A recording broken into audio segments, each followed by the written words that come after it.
የመሬት መንቀጥቀጡ አልበዛም ነበር ነው አይደል? ዛሬም ንዝረት ተሰማ፣ ነገም ንዝረት ተሰማ። አዳብ ታረግ ነው። ስጋቴ ታውቃላችሁ ወንድሞች እህቶች፣ ስጋቴ ለምደነው በቃ እንደለመደው ዛሬም ንዝረት አለ ይሄዳል እያለም እንደው ገፍላ ላይ ሆነን በተዘናጋንበት ሰዓት ከባዱ የመሬት መንቀጥቀጥ መጥቶ ይዞን እንዳይሄድ እሰጋለሁ። ይሄ ማስጠንቀቂያው ተውባ እንድናደርግ ነው። ይሄ ማስጠንቀቂያው ወደ አላህ እንድንቀርብ ነው። ደውል ነው። ወንጀላችን ገዘፈ በዛ፣ ያ ረብ ማረን እንድንል ነው አላህ በየጊዜ የሚያመጣው። በየጊዜ ይናገረዋል። ቱርክና ሶሪያ ድንበር እኮ በአንድ ደቂቃ ከ26 ሰከንድ ሱብሃንአላህ፣ 2 ደቂቃ ባልሞላ ሰዓት ስንት ህዝብ አለቀ፣ ስንት ህንፃ ወደመ። በምን? በመሬት መንቀጥቀጥ። የእሱ ትእዛዝ ከመጣ የሚመልሰው የለም። ስለዚህ ይሄ ወቅታችን አላህ የሰጠን ወቅት ተውባን በማድረግ እስትግፋር በማድረግ ልንጠቀመው ይገባል። በሶስተኛ ምን አሉ? ወጊናከ ቀብለ ፈቅሪክ፣ ሀብትን ተጠቀምበት ድህነት ከመምጣት በፊት። ብልጥ ጮሌ ቀብሩ ሲገባ ለቀብሩ የሚያመቻች ሰው ነው ብልጥ ማለት። አልከይሱ መን ዳነ ነፍሰሁ ወዓሚለ ሊማ ባዕደል መውት። ብልጥ ጮሌ ያሉ ነብዩ ሰለላሁ ዐለይሂ ወሰለም በእስልምና ቋንቋ ብልጥ አራዳ ማለት አንግ የሚሰራ አይደለም። አራዳ ማለት በኢስላም ቋንቋ ማን ነው? ከቀብር በኋላ ላለው ከዚች ዱንያ ሀያት በኋላ ላለው አገሩ ስንቅ ያዘጋጀ ነው ብልጥ ማለት። በኢስላም ቋንቋ አራዳ ይሄ ነው። ከአላህ ጋር የተዋወቀ ነው። ብልጥ ማለት ከአላህ ጋር የተዋወቀ ነው። አሪፍ የሚባል ያ በኢስላም ቋንቋ። ሀብትን ተጠቀምበት። ምን ሰርቻለሁ? ያንተ ገንዘብ አሉ ነብዩ ሰለላሁ ዐለይሂ ወሰለም ለብሰ የጨረስከው በልተ የጨረስከው ወይም ደግሞ አላህ ብሎልህ ሰደቃ አውጥተህ አላህ ዘንድ ያስቀመጥከው ነው። የሆነች ነገር የበኩሌ ማድረግ አለብኝ። አላህ ገንዘብ ሰጥቶኛል፣ እዚህ ጋር የሆነ ነገር ማድረግ አለብኝ። ለኢስላም በገንዘብ የሆነ ነገር ማበርከት አለብኝ። ቀብሬን የሚያበራልኝ ነገር የሆነ ነገር ሰርቼ መሄድ አለብኝ። እያንዳንዳችን የኃላፊነት አለብን። ይሄን ልናስበው ይገባል። አለዛ ወራሽ ይመጣል፣ ወራሽ ይወርሰዋል። ወይ ኸይር ነገር ይሰራበታል፣ ወይ መጥፎ ነገር ይሰራበታል። የሰው ልጅ ሰደቃ የሚመኘው መች መሰላችሁ? ሞት ሲመጣበት ነው። አላህ ቁርአን ላይ እንደገለጸው ያ አዩሃ አለዚነ አመኑ አንፊቁ ሚማ ረዘቅናኩም፣ እናንተ ያመናችሁ ሰዎች ወይ እኛ ከሰጠናችሁ ሲሳይ ለግሱ አለ። መቼ? ሚን ቀብል አን ያእቲየ አሐደኩሙል መውት፣ አንዳችሁ ላይ ሞት ከመምጣቱ በፊት ፈየቁል፣ ከማለቱ በፊት ረቢ ጌታዬ ወይ ለውላ አኸርተኒ ኢላ አጀሊን ቀሪብ፣ ዱንያ ላይ ትንሽ ጊዜ ብታቆየኝ ጊዜ ብትሰጠኝ ፈአሰደቀ፣ ሰደቃ አውጣ ነበር ይላል። ዑለማዎች ምን አሉ? የሰው ልጅ ከሥራዎች ሁሉ በላጭ ሆኖ የሚታየው በዛ ሰዓት ሰደቃ ነው አሉ። ሰደቃ አውጣ ነበር። ወአኩም ሚነ ሳሊሒን፣ ከደጋጎች መሆን ነበር አለ። አላህ ምን አለ? ወለን ዩአኺረ አላሁ ነፍሰን ኢዛ ጃአ አጀሉሃ፣ አንድች ነፍስ ጊዜዋ የመጣ ሰዓት የደረሰ ሰዓት አላህ አያዘገያትም፣ ወዲያው ነው። አጀል ሲመጣ እርጉዝ ናት ትውለድ አይልም። አጀል ሲመጣ አረ ትላንት ነው እናት አባቱን የቀበረው ለሱ ጊዜ እንስጠው አይልም። አጀል ሲመጣ ሙሽራ ነው፣ 1 ሳምንት ነው ገና፣ ጫጉላውን አልጨረሰም፣ ሙሽርነቱን አልጨረሰም፣ አረ ገና ፈታ ይበል ኢዝናና አይልም። ትንሽ ነው ይቦርቅ ይደግ አይልም። ኢዛ ጃአ አጀሉሁም ላ የስተአኺሩነ ሰዓተን ወላ የስተቅዲሙን፣ አንድ ሰዓት ወደፊት ወደ ኋላ አይልም። በዛው ሰዓት መለከል ሞት ይዞት ይሄዳል። ለማንም አይቀር። አንድ ቀን ነቢዩላህ ሱለይማን ጋር አንድ እንግዳ መጣ፣ ሱለይማንን ሊዘይራቸው። ሱለይማን እንግዲህ አላህ ብዙ ስጦታ ሰጥቷቸዋል። መለከል ሞትም በዛው ሰዓት መጣ። ይህ መለከል ሞት የነቢዩላህ ሱለይማን እንግዳ ትኩር አድርጎ ያየዋል። ከዛ ዘይሯቸው መለከል ሞት ሄደ። የነቢዩላህ ሱለይማን እንግዳ ማን ነው ይሄ? በጣም እኮ አተኮረብኝ አፈጠጠብኝ አላት።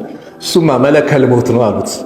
ድንግጥ አለ። እንደ አንተ አላህ ነቢይ ወደ ሌላ ሀገር ውሰደኝ፣ በቃ ውሰደኝ።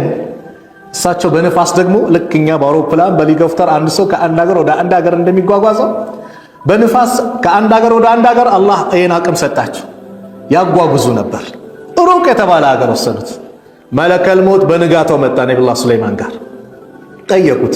ትላንት የመጣውን እንግዳይን ለምንድን ነው በደንብ ያየኸው አሉት። እንደው ገርሞኝ እኮ ነው አላህ እንዲህ የተባለ ሀገር ላይ ከዙሁር በኋላ ሩሁን እንዳወጣው አዘዘኝ። ይህ ደግሞ ረፋዱ ሰዓት ዱሃ ሰዓት ነበር መጀመሪያ የነበረው። በዚህ ሰዓት እዚህ ያየሁት አላህ አዘዘኝ፣ እዛ ይሄ ያለው እዚህ። ለማንኛውም የአላህን ትእዛዝ ልፈጽም ብዬ ሲሄድ እዛው እየተጠባበቀኝ አገኘሁት፣ ሩሁን አወጣሁታል። ማንም ያመልጥ የለም። ስለዚህ ለዛ እንትንህ ዛሬ ተዘጋጅተህ መሄድ ነው አሉ። አራተኛ ወፈራጊከ ቀብለ ሹግሊክ፣ ፈራኢግ ትርፍ ጊዜ ትርፍ ሳይሆን በቃ ያለ አላህ የሰጠን ጊዜ ቢዚ ከመሆን በፊት ተጠቀምበት። ዛሬ አላህ ይዘንልን። ጊዜ ሞት ተፈርዶበት ጊዜያችንን በምን እንግደለው ይባላል አይደል? በምን እንግደለው? በኢስላም ቋንቋ ወንድሞች እህቶች፣ ጊዜ ፈረንጆች ወርቅ ይሉታል አይደል? ከዛ በላይ ነው፣ ሰይፍ ነው፣ ህይወት ነው ጊዜ። አንድ ዓሊም ምን አሉ? ኸይር ነገር ሰርተ ጊዜን በኸይር ካልቆረጥከው እሱ ራሱ በሸር ይቆርጠሃል። ስለዚህ ጊዜህን ተጠቀምበት። ጊዜ ነገ የውመል ቂያማም እንጠየቃለን እኮ። የሰው ልጅ ከቆመበት ቦታ ንቅንቅ አይልም። 4 ጥያቄ እስኪጠየቅ ወአን ዑምሪሂ ፊማ አፍና፣ ስለ ዕድሜው ይጠየቃል። 80 60 60 40 ሰጠው በምን ጨረስከው ይላል አላህ። በኢስላም የተወደደው ማን ነው? ኸይሩ ናስ፣ ከሰው ሁሉ በላጭ ማን ነው? መን ጣለ ዑምሩሁ ወሐሱነ ዐመሉ፣ ዕድሜው ረዝሞ ስራው ያማረለት ነው። ከሰው ሁሉ ሸረኛስ ዕድሜው ረዝሞ ስራው የተበላሸበት ነው። ስለዚህ ስለ ዕድሜ ይጠየቃል። ከዕድሜ ተነጥሎስ ወአን ሸባቢሂ ፊማ አብላህ፣ ወጣትነትን በምን አበሰበስከው በምን ጨረስከው ተነጥሎ ይጠየቃል። ከጊዜ ጋር የተያዘ ነው። ይቀጥልና ስለ ገንዘብ ይጠየቃል። ሰጥቼህ ነበር ይለዋል አላህ። መጀመሪያ ከየት አመጣኸው ነው ሶርስ ምንጩ። በሐላል ነው? አዎ ማሻአላህ። ወዴት ወሰድከው? ምን አረክበት? ምን የሚጠቅም ነገር አረክበት? ኸይር ነገር ወይስ ሸር ነገር? እንደ ምሳሌ ዳንስ ቤት፣ ናይት ክለብ፣ ሐራም ነገሮች ለዚህ አመቻቸህ። አንዳንዱ እኮ አለ እኔ ለእንትን ነይቻለሁ። ለምን የሆነ አንድ ሙዚቃ ኮንሰርት ነው እንደዚህ ነይቻለሁ። እንደው ባለንበት ተጨባጭ ለኢስላም ስንሰራ የሆነ አካል ብቻ አይደለም ለኢስላም የሚሰራው። ለኢስላም ሁሉም መስራት አለበት። ከዚሁ ከገንዘብ ጋር ስለተያዘ ላንሰው። ለኢስላም ሁሉም መስራት አለበት።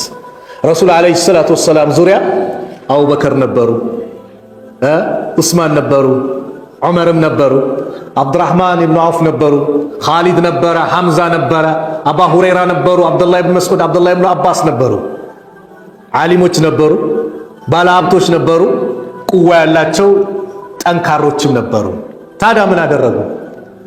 ነቢዩ ዓለይሂ ሰላቱ ወሰላም ዙሪያ ላይ ያሉት ለኢስላም የበኩላቸውን አደረጉት።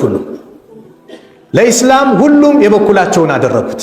እነዚህ ሦስቱ አካላት ለኢስላም የበኩላቸውን አደረጉ። አቡበከር በገንዘባቸው ኢስላምን የሆነ ነገር አደረጉ። ሐምዛ በጉልበታቸው ለኢስላም የሆነ ነገር አደረጉ።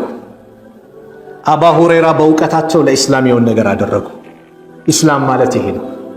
ስለዚህ ሀብት ያለህ አይ እኔ ገንዘብ ነው ያለኝ እውቀት የለኝም በቃ እኔን አይመለከተኝም። ይመለከታል። ምን? ዳዕዋውን ማገዝ መርዳት ያንተ ኃላፊነት ነው። ለምሳሌ ኢስላማዊ ሚዲያዎች በየቦታው ሄደው ዜናውን እንዲዘግቡ፣ ሙስሊሙን እንዲያነቃቁ፣ ስለ ሙስሊሙ ጉዳይ እንዲያደርጉ ከጎናቸው ልትሆን ይገባል። ልደግፋቸው ይገባል። ዑለማዎችን ልደግፍ ይገባል። ጉልበት ያለው በጉልበቱ ለኢስላም መስራት አለበት። እውቀት ያለው በእውቀቱ ለኢስላም መስራት አለበት። አባ ሁረይራ 5374 ሐዲሶችን ለዚህ ኡማ አሰራጩ። ባላቸው ነገር ሰሩ። ምስኪን ናቸው አባ ሁረይራ። አታ አንዳንዴ የሚበሉት ያጡ ነበር። አባ ሁረይራ አንድ ቀን አያቱ ሰደቃ አነበቡ። አቡበክር ማሻአላህ አሏቸው። አልገባቸው። ዑመርም ሲያልፉ አባ ሁረይራ ቀሩ። ማሻአላህ አሏቸው። ነቢዩ ሲያልፉ ነቢዩ ላይ ሲያነባቸው ነቢዩ ሰለላሁ ዐለይሂ ወሰለም ገባቸው። ና ተከተለኛል። አባ ሁረይራ በግልጽ መናገር ፈርተው ምንድነው ቀዩን ነገር ሆኛለሁ፣ ቸግሮኛል፣ አድርጉልኝ። አባ ሁረይራ ነቢዩ ሰለላሁ ዐለይሂ ወሰለም ተከተለኝ አሏቸው። ተከተሏቸው። ቤት ውስጥ ምን አለ? አንዲት ኩባያ ወተት አለ። አንዲት ኩባያ ወተት አለ። በል አባ ሁረይራ እዛ አህሉ ሱፋ ነቢዩ ሰለላሁ ዐለይሂ ወሰለም በረንዳ ነቢዩ የሚንከባከባቸው ነቢዩ ሰለላሁ ዐለይሂ ወሰለም የሚንከባከባቸው ምስኪኖች አሉ ብዙ። በል አሰልፈ ይዘልኝ ና አሉ። አባ ሁረይራ አንድ ኩባያ ወተት ለማንቱ ግን ነቢዩን ያዘዙኝ ላድርገው። ጠሩ። በር ላይ ቆሙና አባ ሁረይራ አስገባልኝ አሉ። ሁሉም ይገባል፣ ይጠጣል፣ ይወጣል። የነቢዩ ሙዕጂዛ የታየበት ነው። ሁሉም ይገባል፣ ጠጥቶ ይወጣል። ሁሉም ሰሃቦች ጠጡ። ነቢዩ የሚንከባከባቸው ማን ቀራ? እኔና እርሱ አሉ። ጠጣሉ። አይ እርሱ ጠጥቷል። አይ አንተ ጠጣ አሉ። አባ ሁረይራ ጠጡ። አሁንም ድገም አሉት። ጠጡ። አሁንም ድገም። በሶስተኛው ጠጡ። አራተኛው ልስላቸው ያ ረሱላህ ቦታ የለኝም አሉ። ጥግብ አሉ። የነብዩ ሰለላሁ ዐለይሂ ወሰለም ሙዕጂዛ የታየበት ነው ማለት እንዲህ ነበሩ። አባ ሁረይራ ተቸግሮም ብሎ ለኢስላም የሆነ ነገር አበርክተዋል። ስለዚህ በኢስላም አቡበከር ለኢስላም ሲባል ሙሉ ሀብቱን አምጥቷል። ዑመር አንድ ቀን እንኳን አቡበከር ጋር ሊፎካከር ዛሬ አቡበከር መቅደም አለብኝ ብሎ የንብረቱን ግማሽ ቀላል እኮ አይደለም ወላሂ የንብረቱን ግማሽ ይዞ መጡ። ዛሬ አቡበከር መብለጥ አለብኝ ብሎ ምን አመጣ? ግማሹን ለቤተሰቦች ግማሹን ተውቃል። አቡበከር መጡ። ምን አመጣ አንተስ? ሁሉንም አሉ። ለቤተሰቦችስ? አላህና መልእክተኛውን ትቼላቸዋል። ዑስማን በአንድ ዘመቻ ላይ ብዙ ወጪ ሸፈነ። ከአሁን በኋላ ዑስማን የሰራው ነገር አይጎዳውም እስከሚባል ድረስ ምንድነው ወንድሜ በአላህ አቅም ለኢስላም የሆነ ነገር አበርክት። የሆነች አካባቢ የሆነ ነገር ሲበላሽ እዛ ጋር አክፍሮት ኃይሎች የሆነ ነገር ሲባል እነከለ ያሉ አትበል። እነከለ የምትላቸው ምናልባት መሳፈሪያ አጥተው ሊሆን ይችላሉ። እነከለ የምትላቸው እዛ ሄደው መኝታ ሚዙበት አልጋ ሚዙበት አጥተው ይሆናሉ። ትራንስፖርት ላይ ኖራቸው ይችላል ክፍለ ሀገር። ስለዚህ አንተ የኔ ማመቻቸት ኃላፊነት አለበት። ለኢስላም ሁሉም ኃላፊነት አለበት። ኩልኩም ራኢን ወኩልኩም መስዑሉን አን ረዕየቲሂ። እኔ በጣም የሚያጅቡኝ አንድ ዓሊም ነበሩ፣ ከባህር ማዶ የነበሩ አብዱራህማን ኢብኑ ሰሚጥ የሚባሉ ትልቅ ዓሊም ናቸው። እኚህ ዓሊም የሰሩትን ስራ ላካፍላችሁ። አፍሪካ ላይ መጥተው የሰሩ ናቸው። አብዱራህማን ኢብኑ ሰሚጥ የሚባሉ ትልቅ ዓሊም ናቸው። አፍሪካ ላይ መጡና 860 መድረሳዎችን ገነቡ። 5700 መስጂዶችን ገነቡ። እሳቸው እኮ እስያ ውስጥ ነው ያሉት፣ ግን አፍሪካ ላይ መጥተው 9900 የጉድጓድ ውሃ ቆፈሩ። በእጃቸው ከ5000 በላይ የሚጠጋ ሰው እስልምናን ተቀበለላቸው። ሩቅ ናቸው፣ ግን ለኢስላም የሆነ ነገር ይመለከተኛል ብለው የሰሩት ማለት ነው። ስለዚህ እኔስ ምን አደረግኩኝ? ምን አበረከትኩኝ? ከኔ የሚጠበቅብኝ ምንድነው? ሁላችንም መጨረሻ ረሱላህ ሰለላሁ ዐለይሂ ወሰለም ሐዲሱን የቀደሙ ሲዘጉት ምን አሉ? ወሐያተከ ቀብለ መውቲክ፣ በሐያት እስካለ ለሞት አገልግለህ ሂድ። ስንሞት ስራችን፣ ቤተሰቦቻችን፣ ንብረቶቻችን ይከተሉናል። መኪናውም ተሸክሞን ጀናዛችን ይዞ ይሄዳል። አልጋውም ይሄዳል። ከዛስ ቤተሰብም አልጋውም ይመለሳል። ከኛ ጋር የሚቀረው ማን ነው? ስራችን ናት። ወይ ጀነት የሚያስገባን ወይ ጀሃነም የሚያስገባን። ምን አዘጋጅቻለሁ? ብልጥ ጮሌ ማለት ለነገ አገሩ ስንቅ ያዘጋጀ ነው። ስለ ራሱ የሚተሳሰብ ነው። እኛ ብዙ ጊዜ ሌላ ሰው ጋር እንቀስራለን አይደል? ነውርም የአይብ ከሆነ ሰው ጋር ላ ወላሂ ሞኛን ነው። በቃ በራሳችን ቢዚ እንሁን። ጡባ ሊመን ሸገለት አይቡሁ ሚን ዑዩብ ናስ። ጡባ ማለት ጀነት ተረጋገጠችለት፣ ጀነት አገኘ። ማን? የራሱ ነውር ከሌላ ሰው ነውር ቢዚ ያደረገው። የሰውን ስንፈትሽ እኛነታችን እንረሳለን። ምንም ሳንሰራ ቀብር እንገባለን። ግን ራሳችን የምንተሳሰብ ከሆነ ምን ሰራው ምን አዘጋጀው ብለን ሂሳብ ኦዲት፣ አንድ ነጋዴ ዛሬ ወጪ ይሄ ነው ገቢ ይሄ ነው ኪሳራው አለ ያለ እንደሚለው አንድ ሙስሊም ሁሌ ሂሳብ ሊያደርግ ይገባል። ዛሬ እስቲ ምን ኸይር አለኝ? ምን ያበላሸሁት ነገር አለ? ስንት ጀማዓ ሰላት በወቅቱ ሰግጃለሁ? ራስን መፈተሽ መጠየቅ። ዑመር እንዳሉት ሐሲቡ አንፉሰኩም ቀብለ አን ቱሐሰቡ ወዚኑሃ ቀብለ አን ቱእዘኑ። ስራዎቻችሁ መዝኑ ከመመዘናችሁ በፊት። ስለዚህ የሆነች ነገር መስራት፣ ራሳችን መፈተሽ ማድረግ። ኡሙ ሱለይም አብዛኞቻችሁ ታውቁታላችሁ። ኡሙ ሱለይም ታላቋ ሰሐቢት በጣም ጀግና ሴት ናት። አባ ጠልሃን ስታገባ የአነስ ብኑ ማሊክ እናት ናት። አባ ጠልሃን ስታገባ ለኢስላም የሰራችው ነገር በጣም ያጅብ ነበር። አባ ጠልሃ ፈለጋት፣ ኡሙ ሱለይምን ወደዳት። አንቺን ማግባት እፈልጋለሁ አላት። ምን እንዳለች ታውቃላችሁ? አንተ እኮ ለእንጨት ነው የምትሰግደው፣ ጣዖት ነው የምታመልከው። እንዴት ብለህ ነው እኔ ልታገባ የምትችለው? ታዲያ ምን ላድርግ? እኔ መህሬኑ ራሱ ማድረግልህ እስልምና ነው አለችው። መህሬን እስልምና ነው፣ ሻሃዳ ከያዝክ መህሬ እሱ ነው አለችው። ራሷን አሳልፋ ለኢስላሚው ነገር ያደረገች አንድ ሰውን ከጀሃነም ያዳነች ኡሙ ሱለይም። አባ ጠልሃን በዚህ መልኩ ነው ያገባችው። ኢማም ቡኻሪ ረሕመቱላህ ዐለይህ፣ ቡኻሪ ሲባል እንግዲህ ታውቃላችሁ። እውነት እኔ ስለ ቡኻሪ ከማንሳቴ በፊት እንደው እቺን ዱንያ ለቀን ስንሄድ ስማችን ማን ነው? ማሻአላህ ከሊኩ ከምባል ላይ ወይስ ኡፍ አላህ ገላገለን ከየትኛው ነኝ? እስቲ ራሳችን ቆም ብለን እናስብ። ማናችንም አይቀርልም እንገባለን ቀብር። ግን ከየትኛው ነው የምትጠራው? በምንድን ነው? ኢማሙ ነወዊ ሲባል ሰማላችሁ? ኢማሙ ነወዊ ሚስት የላቸው፣ አላገቡም፣ ልጅ የላቸው። ገና በጠዋቱ ነው የሞቱት በ45 ዓመታቸው።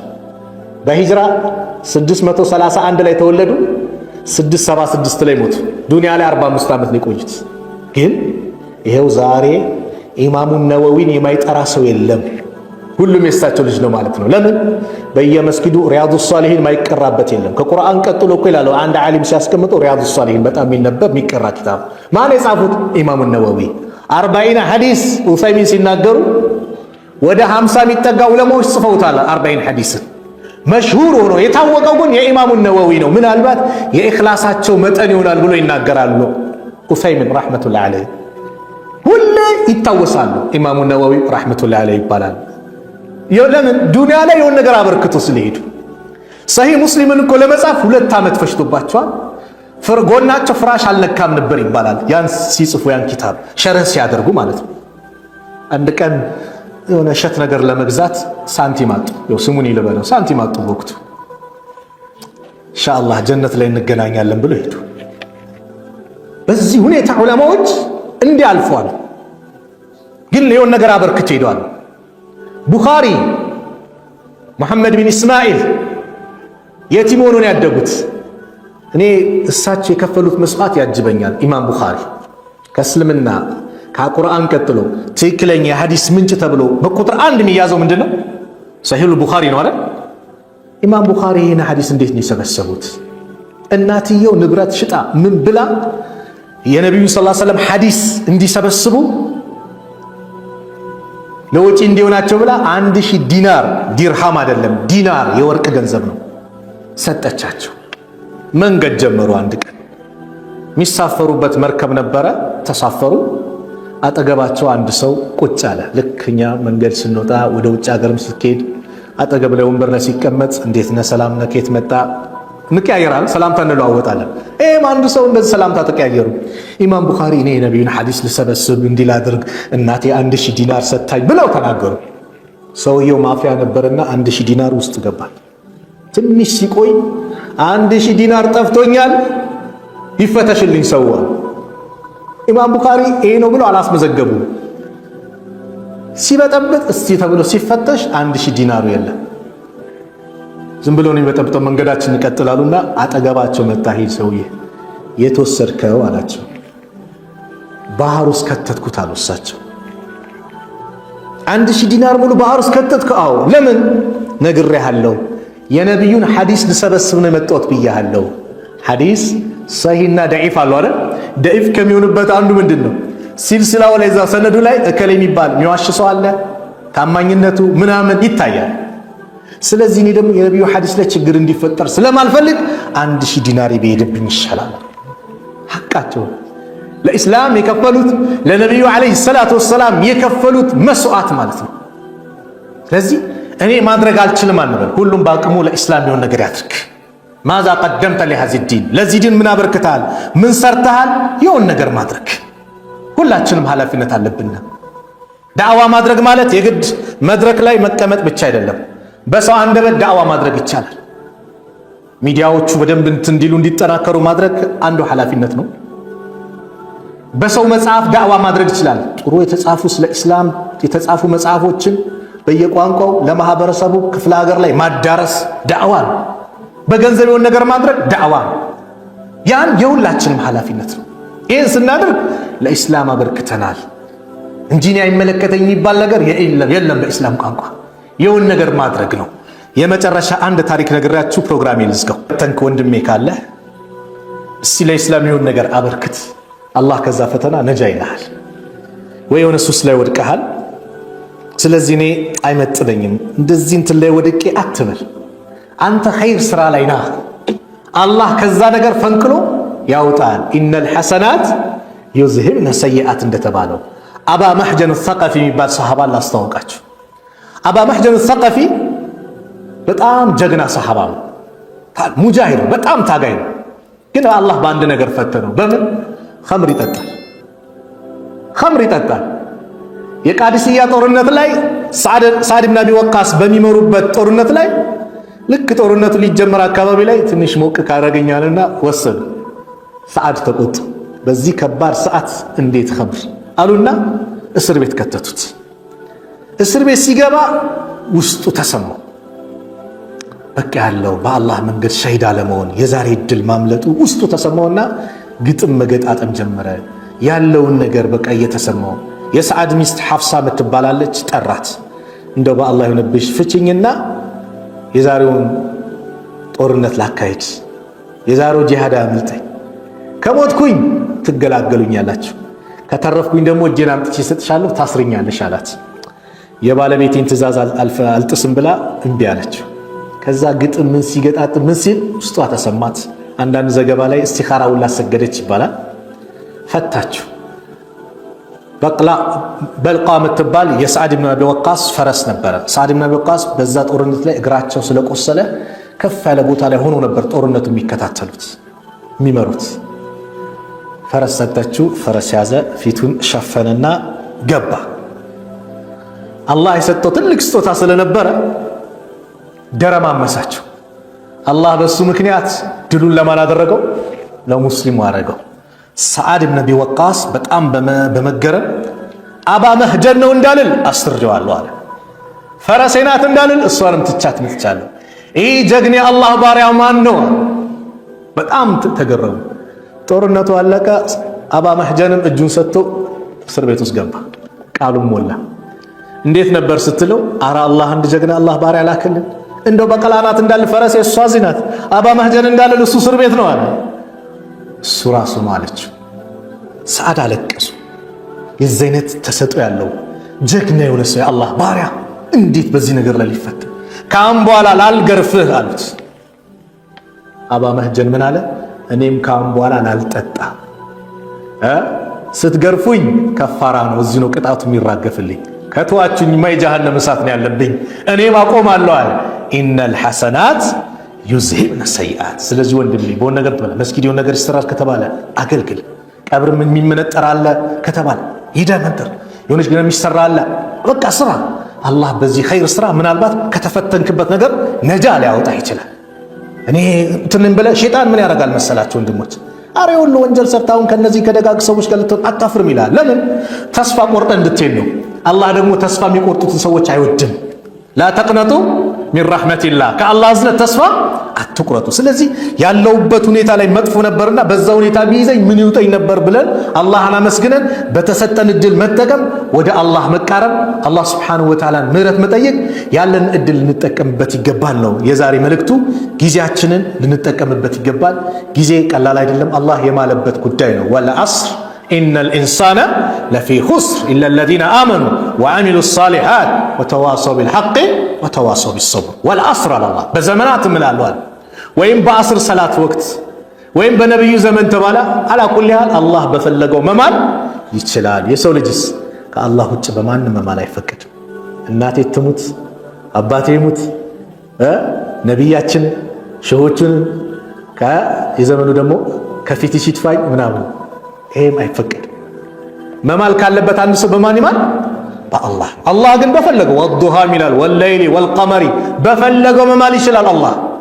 የሰው ልጅ ግን ከአላህ ውጭ በማንም መማል አይችልም። አላህ ደግሞ ምኖ የሚናገርበት ቀጣዩ ጉዳይ ከባድ ነው። ኢነል ኢንሳነ ለፊ ኹስር አለ። የሰው ልጆች እኮ ኪሳራ ውስጥ ነው ያሉት። ነጠላቸው። ኢለ ለዚነ አመኑ፣ እነዛ ማመን በሚገባቸው ነገር ላይ ያመኑ፣ ወዐሚሉ ሷሊሓት፣ መልካም ስራን የሰሩ። መልካም ስራ ብዙ ነው የሰሩ። ወተዋሰው ቢልሐቅ፣ በሐቅ ነገር የተመካከሩ። ዑለማዎቹ ስለ ኢስላም፣ ስለ ዳዕዋ፣ ስለ መሳሰሉት ነገር መነጋገር መመካከር። ወተዋሰው ቢሰብር፣ በትዕግስትም የተመካከሩ። ለዚህ ነው ኢማሙ ሻፊዒ ረሕመቱላሂ ዐለይህ አንድ ኪታባቸው ላይ ምናሉ? አላህ ከዚህ ሱራ ለውላ ማ ኡንዚለት ሱረቱን፣ አላህ ከዚህ ሱራ ውጭ ሌላን ሱራ ባያወርድ ኖሮ ለከፈትሁም፣ በበቃቸው ነበር። ምንድነው አውርደዋል እንጂ ባያወርድ ኖሮ እች ሱራ በቂ ነበረች። ቀደምቶቹ ሰለፎቹ ሰሃቦች ሲገናኙ እችን ሱራ ይቀራሩ ነበረ፣ ትልቅ መልእክት ስላላት። ስለዚህ ጊዜያችንን በአግባቡ እንጠቀም። የተሰጠን እድል እንጠቀም። ፋተ ወፋት ያለፈው አልፏል። የወደፊቱ ገይብ ነው። ወለከ ሰዓተ አንተ ፊሃ ያንተ ሰዓት ማለት አሁን ያለህባት ናት። ያን እድልን መጠቀም፣ በተሰጠህ እድል መጠቀም። እንዳልኳችሁ ገንዘብ ሰጠ አላህ መጠቀም። አይ ቆይ ምናምን አትበል። አንዱ ሐጅ 24000 ብር ሲደረግ ቆይ 2,000 ብር ላጠራቅም ብሎ ያጠራቅማል አሉ። 2,000 ብር ምን ሊያደርግ? ሐጅ ሊያደርግ። ከዛ ጓደኛው ምንድነው የምታደርገው አሉ። አይ ሐጅ ላደርግ 2,000 ብር እያጠራቀምኩ አመት ሲሞላ 24000 ይሞላል እሄዳለሁ አለ። አላህ ሁሉ ሀብት ሰጥቶ እኔ አንተ ሀብት ቢኖረኝማ ወዲያው ነበር የሚሄደው። እንደው አልሐምዱሊላህ ብላ አትሄድም እንዴ? ነገ እኮ ዋስትና የለም በአንተ እጅ አይደለም ነገ አለ። አይ ብዙ ነው አጠራቅሜ ካልሆነ አለ። ይህ ጓደኛው ነው ታሪኩ የሚነግረኝ። አላህ የዚህን ሰው ንብረት በፈለገው መንገድ አጠፋበት። ወፍጮ ቤቶች ነበሩ፣ በቃጠሎን መኪና በመገልበጥ ብቻ ወደመበት። ይህ ሰው ምን ይቆጭ ነበር? ምን ነው ሐጅ ባደረግኩ ይል ነበር። ስለዚህ የሆነ በሰጠ ሰዓት ላይ እድል ላይ ማንኛውም ነገር መጠቀም፣ አላህ ፉርሳውን ሲሰጥ ያንን ፉርሳ መጠቀም ነው። ላናገኘው እንችላለን። ለነገው ቦታ ቤታችን ማዘጋጀት ያው ጭንቀታችን መሆን ያለበት። በቃ ጭንቀታችን ነገ ቀብር ስገባ ልክ ስሞት ስሜ ይቀየራል። የሁሉም ስም ጀናዛ አይደል ሬሳ ነው የሚባለው፣ ስም ይቀየራል። ሱብሃንአላህ። ይህ ሰው ታዲያ እንዴት በጊዜው እንዴት ይባክናል?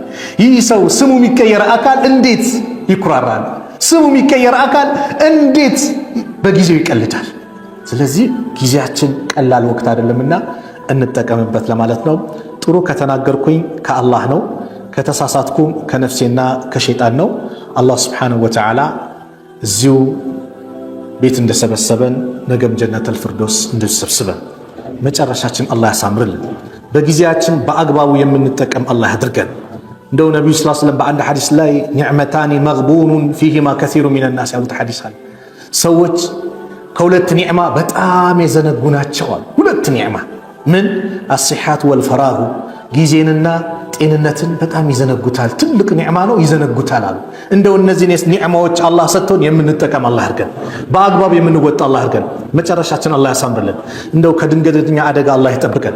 አገራችንን ሰላም አላህ አድርግልን። በላውን አላህ ያንሳልን። እንደው በእኛ ወንጀል ብዙ በላይ የመጣ ነው። አላህ ወንጀላችን ይቅር በሉን። በላውን አላህ ያንሳልን። ሰላም አላህ አድርገን። አንድነታችን የእውነት አንድነት አላህ አድርግልን። እዚህ ቤት ሰብስቦናል። ነገም ጀነተል ፊርደውስ እንደሰብስበን፣ በዱንያ ላይ አረፋ ላይ አላህ ይሰብስበን፣ ሐጅ ላይ ይሰብስበን። የታመሙብን ቤተሰቦቻችን አላህ ያሽራቸው። የአልጋ ቁራኛውን አላህ ያስነሳው። በየሆስፒታሉ የተፈተነውን አላህ ይፈውሰው፣ አላህ ያሽራቸው። እንደው እንደኛው መስጊድ መጥተው ማዳመጥ የሚፈልጉ የሚጓጉ ብዙ ወንድም እህቶች አሉ። ያ አላህ ይፈውሳቸው። ውጭ ሀገርም ሆኖ ከቤተሰቦቻችን እንዴት እንገናኝ ምን ይዘን ያለው አሉ። ያ አላህ ሁሉን ነገር አመቻችቶላቸው ከቤተሰቦቻቸው ጋር በሰላም አላህ ያገናኛቸው። የእኛንም መጨረሻ አላህ ያሳምርልን። ወላጆቻችን ከመልካም ስራ ጋር ከጤና ጋር ከአፍያ ጋር እድሜያቸውን አላህ ያርዝምልን። በእነሱ ኸይር ነገር ሰርተን ተጠቅመን ጀነትን የምናገኝ አላህ ያድርገን። ያላገቡ ወጣቶችን አላህ ይዳራቸው። ለሴቶችም ሷሊህ ባል ለወንዶችም ሷሊህ ሚስት አላህ ይለግሳቸው። ልጅ የሌለውን አላህ ልጅ ይለግሰው። ልጅ የሌለውን አላህ ልጅ ይለግሰው። ብዙ ዓመት ትዳር ላይ ተቀምጦ ልጅ ያጣውን አላህ ልጅ ይለግሰው። የሁላችንም መጨረሻ አላህ ያሳምርልን። اللهم انصر الإسلام والمسلمين وأذل الشرك والمشركين ودمر أعداءك وأعداء الدين. اللهم انصرنا ولا تنصر علينا. اللهم من أرادنا وأراد المسلمين بسوء فاشغله بنفسه. اللهم نجنا من بطش الظالمين. اللهم انصر من نصر الدين واخذل من خذل المسلمين. ربنا آتنا في الدنيا حسنة وفي الآخرة حسنة وقنا عذاب النار. وصلى الله على نبينا محمد وعلى آله وصحبه وسلم وآخر دعوانا أن الحمد لله رب العالمين. السلام عليكم ورحمة الله.